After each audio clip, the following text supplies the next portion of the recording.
আসসালামু আলাইকুম প্রিয় ভালোবাসার মানুষগুলো, আপনারা সবাই কেমন আছেন? আশা করি সকলেই ভালো আছেন এবং নিরাপদে আছেন। মালয়েশিয়া অবস্থানরত বাংলাদেশ হাই কমিশনার থেকে একটি জরুরি বিজ্ঞপ্তি দিয়েছে এখন থেকে 10 ঘন্টায়। আপনি কোন পন্থাটা, আসলে আমি সরাসরি টপিকে চলে যাচ্ছি। আর যারা আমার চ্যানেলটাকে সাবস্ক্রাইব করেছেন, থ্যাংক ইউ সো মাচ। যারা এখনো এই চ্যানেলটাকে সাবস্ক্রাইব করেনি, please hit the subscribe my YouTube channel প্রবাসী.com।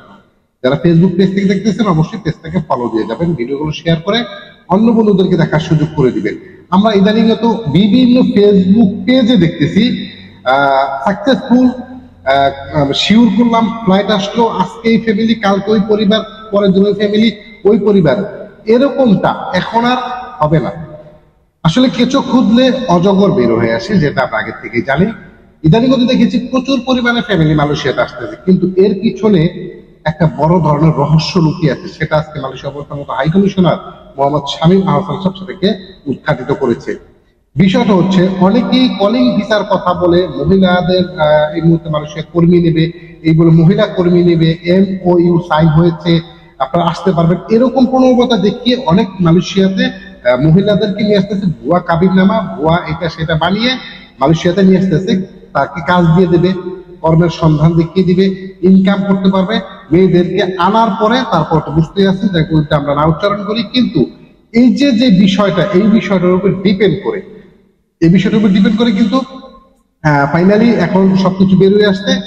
যত ফ্যামিলি আসুক না কেন, যদি যারা আসলে ভালোভাবে 20% ফ্যামিলি যারা আসে তার নিজের স্বামীর সাথে সময় কাটাতে, 80% আসে বিভিন্ন অজুহাত বা বিভিন্ন অপকর্মের জন্য, যেটা আমরা আসলে না বললেই না। হাই কমিশনার থেকে আহ্বান করেছে আপাতত এই ধরনের নারী পাচারের কাজে বা এই সকল মিথ্যা অপপ্রচার যাতে কেউ না চালায় বা এইভাবে যদি কেউ কারো না নিয়ে আসে। এখন পর্যন্ত এরকম কোনো MOU সাইন হয়নি কর্মী, মহিলা কর্মী আনার জন্য। তো সকলকে সতর্ক হওয়ার জন্য কঠিন আহ্বান করেছে মালয়েশিয়ার অবস্থানত বাংলাদেশ হাই কমিশনার। আরো একটি বিষয়, বাংলাদেশিদের টিকটকের জ্বালায় বিভিন্ন স্থানে দিশেহারা হয়ে গিয়েছে মালয়েশিয়ার নাগরিকরা।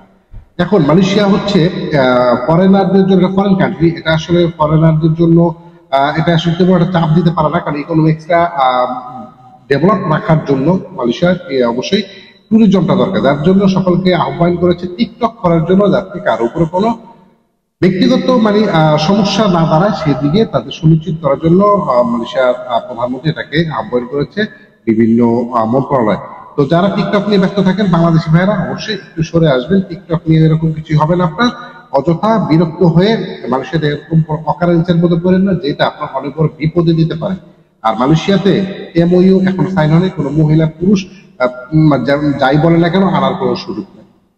যদি কেউ ফ্যামিলি বিষয় নিয়ে আসতে চায়, এই যে এটার জন্য ইমিগ্রেশনে বর্তমানে প্রচুর আকারে ট্রেস করবে, অবজারভেশন করবে আসলে লিগেলিটি তার স্ত্রী কি না।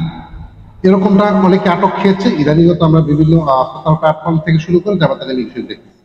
তো কেউ অন্তত এই ব্যাপারে পা দেবেন না, তার পরবর্তী কিন্তু জীবনটা এই মালয়েশিয়াতে রেখে যেতে হবে। আজকে ছিল অতটুকু ইনফরমেশন। সকলে ভালো থাকবেন, নিরাপদে থাকবেন। Thank you so much. আসসালামু আলাইকুম।